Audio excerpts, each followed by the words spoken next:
We are being joined today by Grant, Glenn, and Julie Anderson. Anyway, 13 years ago, the Andersons' family life was turned upside down when Grant was on his way home from a Bible school in Detroit, in Canada, when he had a horrific accident that left him with traumatic brain injuries and multiple other injuries to his body. And the medical professionals didn't believe he would live. And today, what we're going to hear is the story of their struggles and victories that they've had through suffering that Grant and his family have been through for the last 13 years. We're going to hear how their music, their faith, and their prayers and determination to make the most of every moment has led them on a journey of healing and amazing growth. So welcome to you guys, to the Anderson family. Really thanks for having us. Thank you. I want to read a Bible verse, a few verses. Hebrews chapter 12, verse 7 to 13. Endure hardship as discipline. God is treating you as sons. For what son is not disciplined by his father? If you are not disciplined, and everyone undergoes discipline, then you are illegitimate children and not true sons. Moreover, we all have had human fathers who disciplined us, and we respected them for it. How much more should we submit to the Father of our spirits and live? Our fathers disciplined us for a little while as they thought best, but God disciplines us for our good, so that we may share in his holiness. No discipline seems pleasant at the time, but painful. Later on, however, it produces a harvest of righteousness and peace for those who have been trained by it. Therefore, strengthen your feeble arms and weak knees, make level paths for your feet, so that the lame may not be disabled, but rather healed. I think that really nicely introduces the story that you are all going to share with us this morning, this afternoon, this evening. I'm going to get so confused. Let's start with the first question, Julie. This is for you. What was life like for your family before the accident? Before the accident? Yeah, okay. Well, before the accident, we were a busy, active family, like many families. We have 4 children. Our oldest at the time was 25, and we had a 23-year-old, and we had a 20-year-old, which was Grant, and then we had a 9-year-old. So we had a big span with our last child. And Glenn had just lost his job that he had for 34 years. So we were in a time of transition, and Glenn and Grant and our daughter Hannah, the 23-year-old, and I were all at school. Glenn and I decided to go back and renew my teaching certificate. Glenn was going to get his teaching certificate. And so we were very busy, and we had, kind of suffered the loss of a job, what that emotionally does to a family. We tried to move forward and just keep plugging along. Cassie and David were getting married that year. Cassie, my daughter, that's on today, she's my oldest. She had just gotten married a couple of years before. And so we had a big change of life already. And Glenn had gotten his teaching certificate and was ready to get a job, but God had other plans for us. So, hang on, I'm going to move this. I don't know if I mentioned it, we were all 4 at the same university, which was comical. In downtown Detroit. Yeah. What were you studying? I'm a math tutor, a math teacher, so I tutor now, but I'm a math teacher. Glenn, history. Grant is music. Vocal education. And he had 3 years done of 3 years of college done already at 20 years old. He used to drop me off at my class and say, "Mom, did you do your homework?" And my other daughter was studying engineering and psychology, and she got her degree eventually in engineering. And then my other daughter was a music teacher at the time. She got her degree in music. Right. Wow. So you were all studying together. Yeah. Yeah. How long were you doing this for? Couple of years. Couple of years? Mm-hmm. So, Glenn, can you tell us about what happened? What led up to that accident? Well, it was the proverbial knock at the door that nobody wants to have, and it happened to us, and really it changed the trajectory of our whole life in so many ways. It was on a Thursday evening, and we knew that Grant was supposed to be coming back from the youth conference for a commitment that he made with a bunch of young people on a program that he was doing. And we hadn't heard from him. It was getting late, and we were kind of getting a little worried, but not too worried. We called one of the friends of his that he was meeting up with, and he said, "Well, Grant will be here. Don't worry." And tried to calm our fears, and then we didn't really think about it much more after that. And then I think it was between 10 and 11, a police officer came to the front door, and the shock, first of all, that an officer is on your front door, and then the reality hits home that something's happened. And we knew all of our kids were accounted for except for Grant, and he didn't have any details about any of the circumstances other than to say that your vehicle was involved in an accident and a young man is severely injured, because they couldn't find any identification on Grant. So they ran the plate number in Ontario, contacted the local police here, who came out to contact us and reported that Grant was in critical condition in London Victoria Hospital in Ontario, which is about 2 hours from here, across the border into Canada. And of course, Panic City, you just shut down and kind of freak out. Our 9-year-old, police officer at the front door, he wanted to come down and see what's going on. Me, I'm thinking the officer is saying critical condition, and I'm thinking fatal. It's just like your mind just goes bonkers when something like that happens.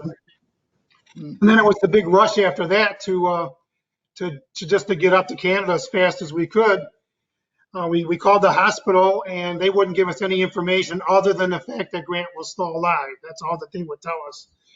And we took off right away and drove up to Canada. And strangely, we got stopped on the freeway by another accident in Canada that shut the freeway down for, must have been an hour and a half. We were stuck in a stop position, and we couldn't proceed any further, and our phones weren't working because it was in Canada. So Julie gets out of the car and goes up to visit the car in front of us and asks if she could borrow their phone to call the hospital to see if Grant's still alive, and then to flag down an officer to see if he would let us, through to drive up this shoulder, and they wouldn't. But we finally got there about 2 o'clock in the morning, and Grant was in a coma, unresponsive. Everything was very dire, and clearly he had a very, very serious head injury amongst some other things. And they did not give a good prognosis. It was, basically in a veiled way that he was dying. And as time progressed, we saw that the pressure in his brain kept increasing, and eventually it puts pressure on your brainstem, and then you just die because the pressure is too great. And we're at the same time trying to contact relatives and family to let them know they're scattered all over the place. Our daughter Hannah, that Julie mentioned, was still on Manitoulin Island, and you're kind of incommunicado when you're up there. So we had to try to get a message to her, and then our extended family, my parents and Julie's mother and other relatives about what's going on, and in the next 2.5, 3 days, it was all in the hospital up in London, praying and we actually said goodbye to him. They came and said his losing his dilation in his eyes, and he was dying. So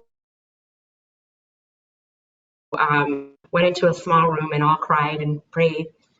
And then I think we told you this before, that they had a prayer meeting in Detroit with the 4 ecclesias, which we were very grateful for. And at that time, it so happened that some doctors from our area, called doctors in Canada, had said that they would approve getting Grant back into the States, and they let us do a craniectomy, which is they cut open the head, pull back the skin, it's pretty graphic, take out a piece of bone like a pumpkin, and allow that brain to swell. And they said there was a chance he was going to die if we did that. And I said, well, he's going to die or he's going to die. So to us, it wasn't much of a choice. Let's at least give it a chance. And so they did that, and it spared his life enough to get him back into the States. But then we got into the States, they told us to let him die because they said he was going to be at best a vegetable. In the meantime, Grant had not moved at all. Yeah. Can we go back one step and just hear from you, Grant? What happened from your perspective? You were on your way home from the youth camp? I was going home early because I was busy, a busy young man, a little older than a boy. Yeah, I was a young man. I was 20, and I had so much to do. I didn't keep my head in one place for long, so I wasn't really thinking about the distant future. I was always in the present, but yet I had the hope in front of me of the kingdom and Christ appearing. So I had joy and in my fiber, but uncertainty to where my life would go. If that's a short way of saying it. Well, you prayed on the beach. Yes, I did. I can recall praying on the beach at the camp, going outside by the big campfire where the holly usually is, and praying to the stars in the sky and saying, God, please help me decide what to do. Should I go this direction or that direction? And God answered my prayer that night, not in the way I would have expected, but when I, in the hospital, I knew God, that it would be okay, that God heard my prayer and decided for me. And thankfully, God sent infinite amount of supporters and brothers and sisters visiting and comforting me.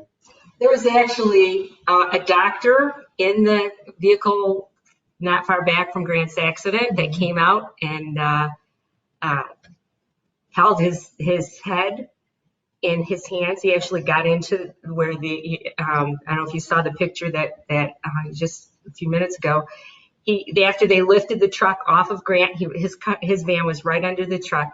This man held Grant's head in his hands and said a prayer because he saw all Grant's Bible things and said a prayer. I think that encouraged Grant. Grant does not remember a lot of it, but he does remember people saying prayers, and he does remember people singing to him.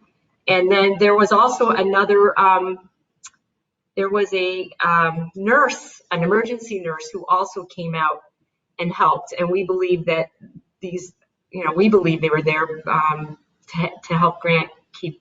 And coincidentally, they were one of them was from our area, Detroit, not far from where I worked, not far from where I live.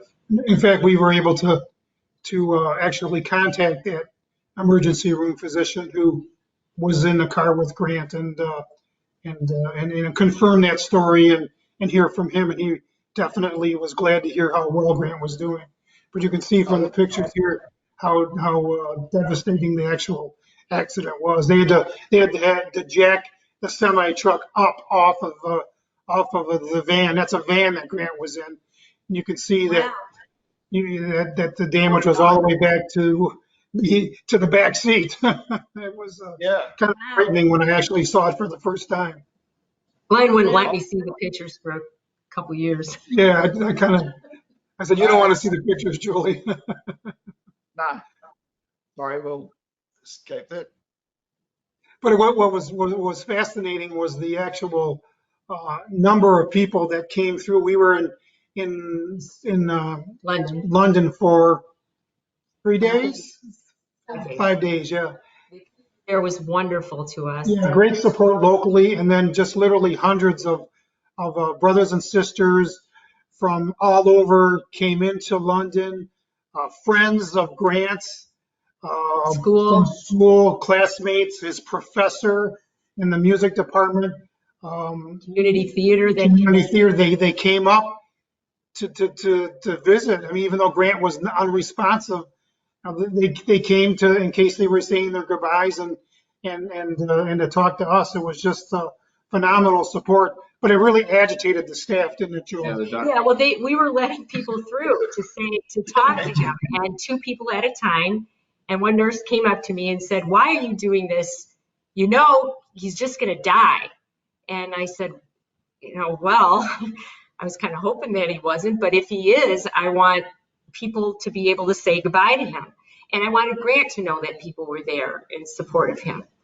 One of his friends actually brought a mattress and stayed in the lobby on the floor of the hospital while 24/7 the whole time. Brian. Fantastic. Wow. Yeah, it's such a lot of support, Grant. It's really amazing. Really a blessing. And we had his really good friend Ryan Mutter came up and spent 5 days up there from Baltimore. Baltimore, yeah. And so we were very thankful for the brothers and sisters and friends. So And as a way of preaching. Sorry, go ahead, Dave. No, you say. It was a good, comforting, and visiting the sick is also a way of preaching, because they wondered how is this person having so much support, and that's how Christians should live, and to be a testament to Christ visiting the sick, and that's what we should be known for, is the healing group of people that comfort and uplift each other. And what's amazing, to build on what Grant's saying, is the fact that throughout his recovery, over a period of a couple years, it came back that there were people who were actually influenced by how Grant recovered, but also how the family and all of these brothers and sisters and friends responded to this actual need of Grant's. It influenced them. Some of them, it changed their life. Some of them remembered it years later. We went back up to London Victoria Hospital, and a couple of people there remembered, the circumstances regarding Grant being there, a year and a half previously. So people remembered all of these things, and some of them have kept in touch even up to this day. Wow. Yeah. So at what point did it look like there was going to be a change and that Grant might recover? In a little while. He didn't move for almost 2 weeks. And we did at 2 weeks, he still had not a trach yet. They have all the pipes or tubes in your mouth to breathe. And yeah, that was coming, a peg tube. And food, they fed him through the mouth, intravenously and in the mouth. And so after 2 weeks, this gets infected. And that was when one of the doctors said, we could put a trach in for breathing, and we could put a tube in his stomach to eat, but I wouldn't recommend it. And we had a decision to make, and the doctor in front of everybody in a lobby said to us, well, are you prepared to take care of a vegetable for the rest of his life, and will your children take care of him after you're gone? And I was like, no, we're not prepared for that. But, I'm not ready to say goodbye yet. So I hadn't really thought about, all of us hadn't really thought about it. So we discussed it as a family, and we decided to have the operation done. And as it turned out, that very day, Grant, once he got all these things out of his mouth and he got to sleep, by the way, they wake you up every hour or two, push on his thump on his chest. Are you awake? Are you awake? They pinch on his toes. They do this. He never gets to sleep or rest. So he got 4 hours of sleep after this anesthesia. And then he moved his thumb for the first time when they asked him. And the doctor didn't believe it. said, you want a Reader's Digest story? It really didn't happen because he didn't see it, and Grant wouldn't do it for the doctor. I wonder why. And Dr. Doom. that's why I believe Grant was in there, because I think Grant kind of knew, like, if they ever talked about dying, all his monitors would go a little, change. Right. And then when he first started opening his eyes, he would follow us with his eyes, and they said, no, that's just a reaction. Reflex. But we knew it. So it was a long time. That was 2 weeks. Then he started to move slowly. And it took about 6 weeks before they considered him out of a coma. Then they started covering up his trach to teach him to talk. And he could say ma and pa and things like that. And we were really excited with that because we didn't know if he could talk. And then one day he covered up his trach, and I was showing my sister, showing off just like you would a little kid. Look, he can talk. And he says, I love you, Mom, and I'm sorry. We just about fell on the floor. So then we knew he was in there, but he, and then of course you get all excited thinking, oh yeah, he's just going to pop up and life will go on as normal.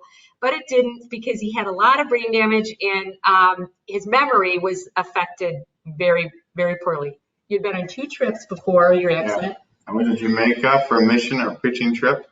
And I also went to Ireland with my university choir and didn't recall any of those from my accident. But thankfully it came back to me as it took about a year for him to remember those events. And him and I wrote music together. And one of the songs that we wrote just before his accident, about 3 or 4 months before the accident, they were singing at the camp. At youth conference. And he had to leave early, so he couldn't sing with them.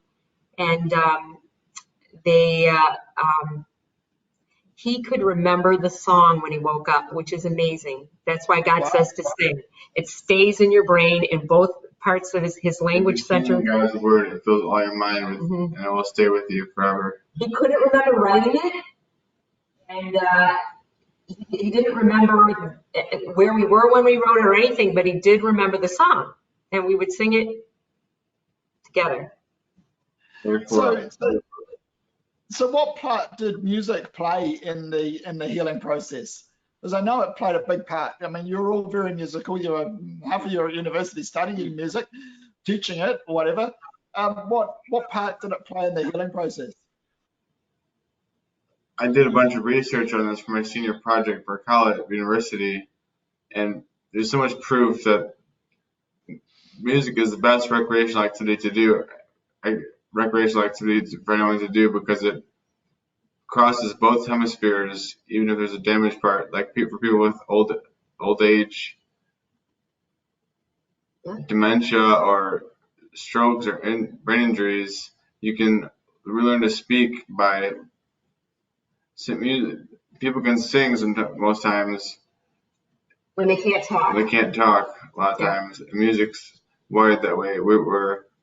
We speak with the rhythm, we walk with the cadence, our heart beats with the tempo. We're made to sing and have a rhythmic musical beat itself.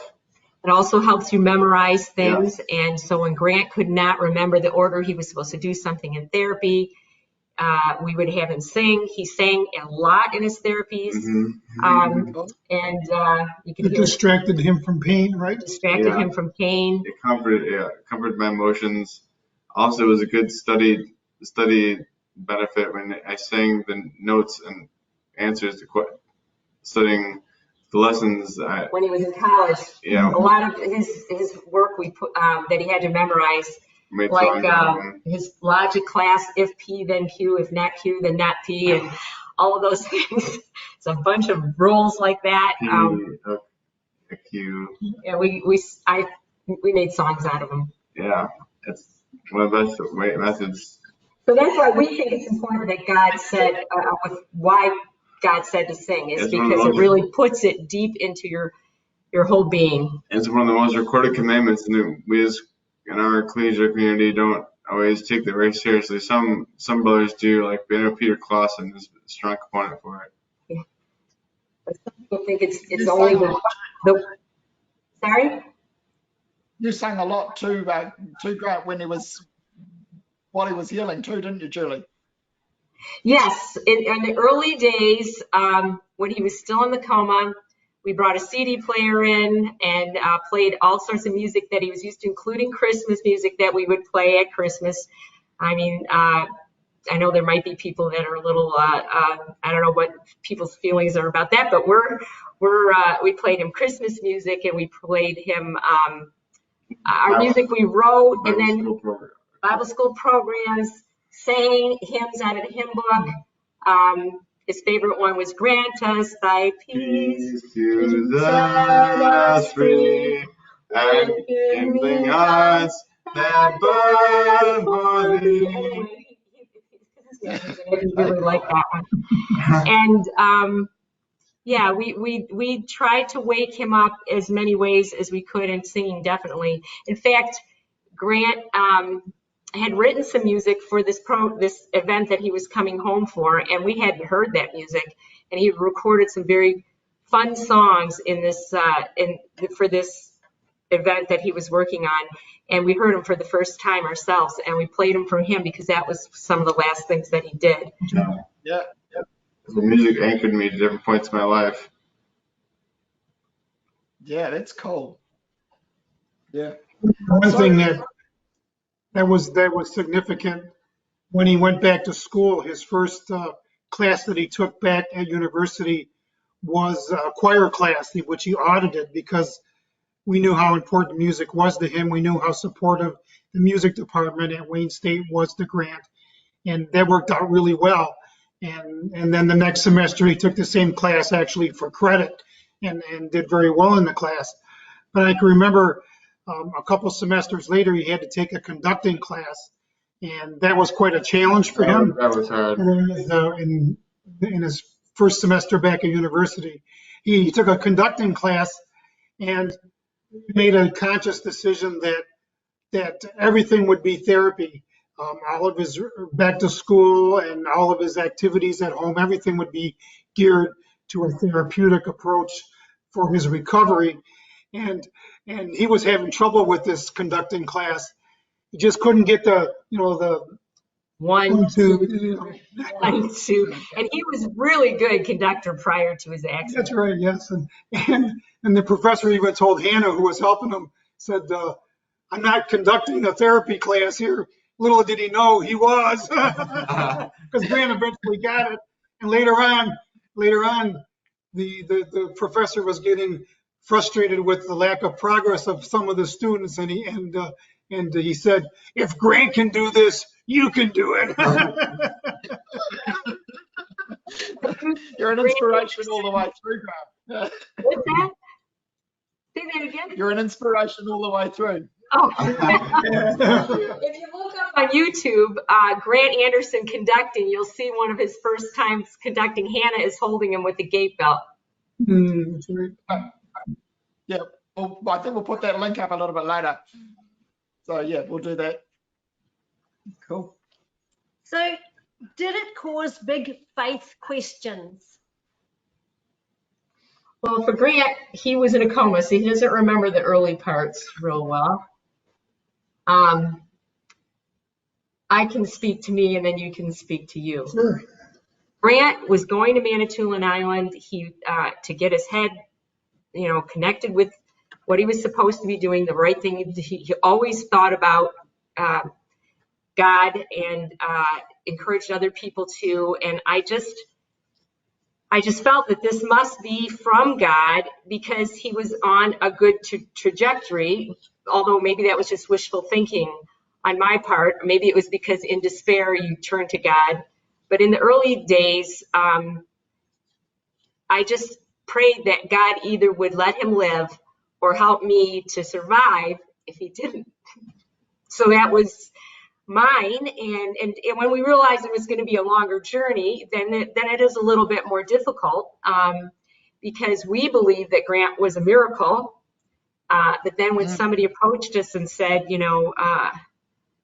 we were praying for a miracle, we didn't get a miracle. Why did you get a miracle? And we didn't get a miracle. I met lots of horrific and devastating injured and disabled people, and why I made it and they didn't.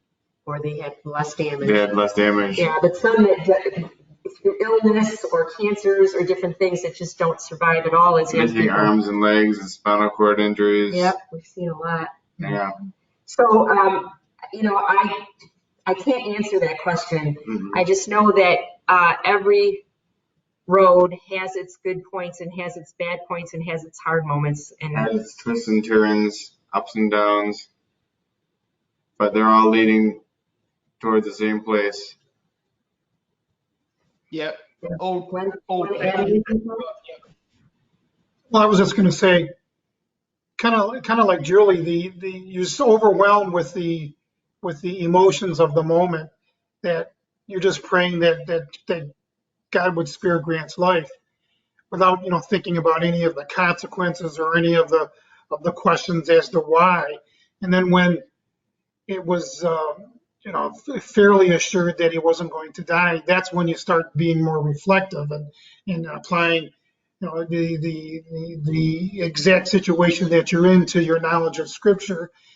And it comes down to that you can't do that. I mean, you just don't know.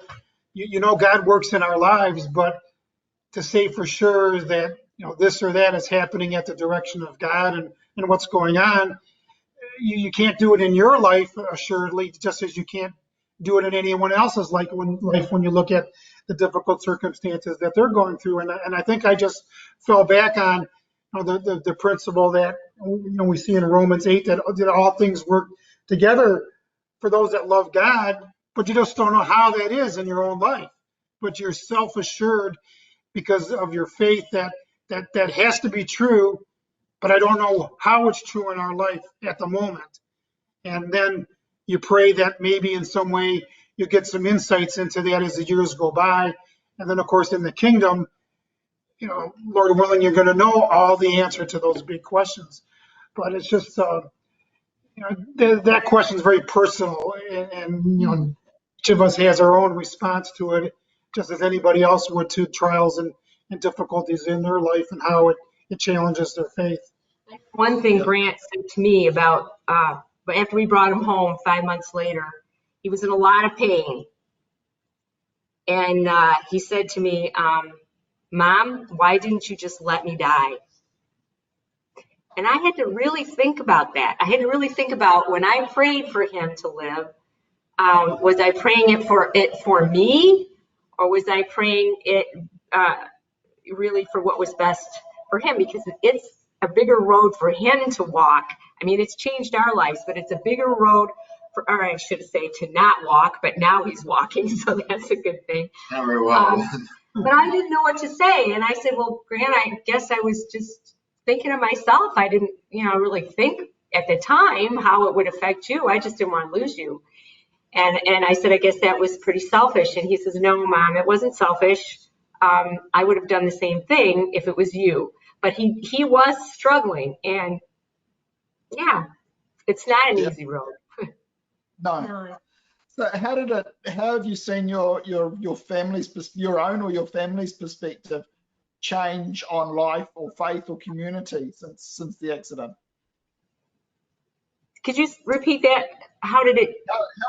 How have you seen your own or your family's perspective on life or faith or community sort of change since the accident? Before the accident, you're sort of like, carrying on like life was normal, but now it's sort of, I would expect, like even with the hundreds of visitors you had, even the first few weeks, I mean, wow, that changes your perspective. Yeah, it does change you. It does, and I think it affected us individually in a lot of ways. One way that it affected me was it changed my perspective on how I view other people. I'm more, I think I was always sympathetic, but not really showing much empathy for people. I was, kind of on the go and impatient with people.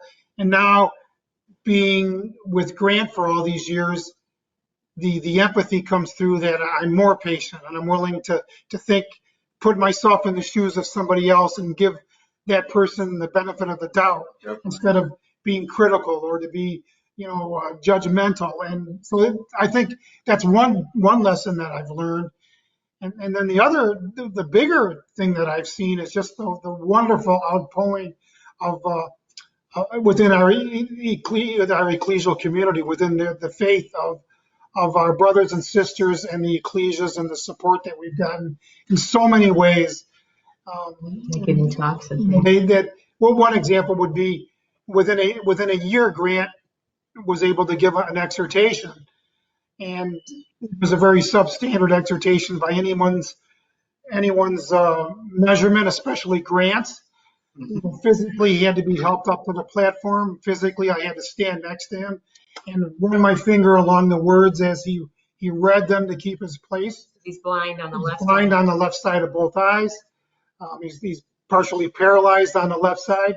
So there was lots of issues coming in here, but the community was so embracing and giving that they supported all of that and allowed him and wanted him to do it, because it was the love of Christ being shown through to us and to him.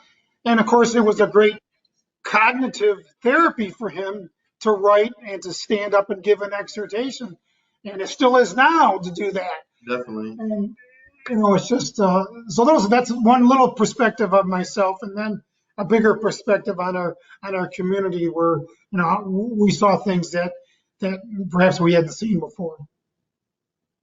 Yeah. Well, it's Really fantastic. probably has a different take on it. Well, I agree. I think we're in a community of people a lot now that have disabilities, and they appreciate life in a lot different way. And we've learned that also, that the things that you thought were important before, the places and things that you were doing that seemed so essential and important, take a secondary role to a person's life. And I know we had like a flooded basement at one point after his accident. We were doing some construction so we could have him have a place, because he couldn't get up to his bedroom. And they put the pipes in wrong, and one day all this water is coming into the bottom of our house, into our basement, and a lot of your memories, a lot of your things that you store in the basement, all soaking wet. And instead of just getting all upset about it, like, how am I ever, you just, okay, well, we got to work on this, and things you throw out, things you can dry up, you dry out, and you don't get as worked up about individual incidences that would normally have been a big uproar. Just material things, right? Yeah. Especially material things. Yeah. But they could do with other things in your life too, activities that you can't do or thought you could do. What's important. Change of perspective. It is, definitely. Grant always says, but it's a different road, right? Yeah. And it's definitely been a different road that's opened up so many things for all of us, and for Grant too. I think Grant is the most positive guy that I know. He's hardworking. He's dedicated to the truth and to his recovery, and it shows every single day in the hard work that he puts in for 13 years now. Yeah. Just amazing. Even though he really, really misses his freedom to go out and get in a car, do what he wants to do, go out with friends, and he has to be dependent on people picking him up or doing things, which doesn't happen as very humbling, but as often as he would like. But he does. He's an example to us of staying positive, and has helped us to stay on track. So we're very thankful for that. And all the way through, Grant, I see that you're always there. You're comforting your parents in all of this. You've got a heart that wants to just reach out and comfort others, and I think that is just beautiful. With all that you've been through, you're the one that's reaching out to comfort and support others, and it's really beautiful. What's really interesting is when he was coming out of the coma, his right hand started moving, and I would often be at the side of the bed with my head on near his, on the pillow next to his, and praying. And one day he takes his hand and he puts it on my head, and he does one of these numbers, like pat and a little rub. And I was like, he's in there. I knew he was in there. He was telling me, Mom, it's going to be okay. He didn't spoken yet. So he did speak. He spoke through his eyes. He spoke through the tips of his fingers. Yeah. Yeah. He said, That's wonderful. yes. That's for laying hands on with people who are sick, is being there to hug them, kiss them. Yeah. Before Corona. Yeah, before Corona. Yeah. We can do that. He's church as well now. Touch is a really important part of healing. Yeah. Yes, it definitely is. Yeah. I would rub Grant's feet a lot while he was in a coma, trying to get him to move. Yeah, and I love visitors guilting them into rubbing my feet. Or his hands. He could speak. He loved people rubbing his hands. You know. My feet always got cold because I never got up from my bed. So as I rub my feet.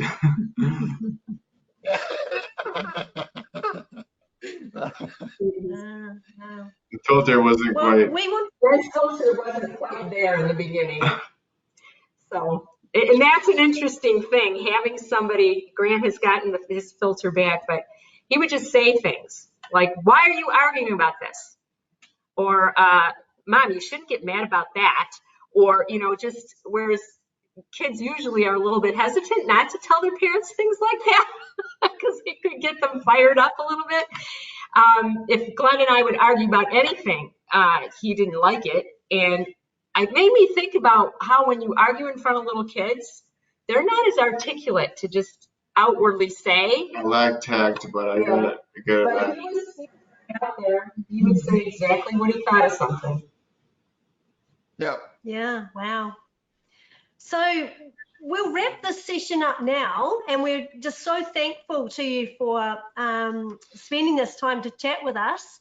And yeah, we'll continue on our discussions in our next session. But yeah, thank you so much for this. It's Thank you. Yeah, really Thank you. we really appreciate you taking Thank you the so time. much. We do too. Thank you. Thank you, both of you. So God just bless to you. let you know what's coming up next Okay, week, next week we've got the second part of Struggles and Victories from Suffering. Then we've got a break on the 10th of August. On the 17th of August, we've got another exciting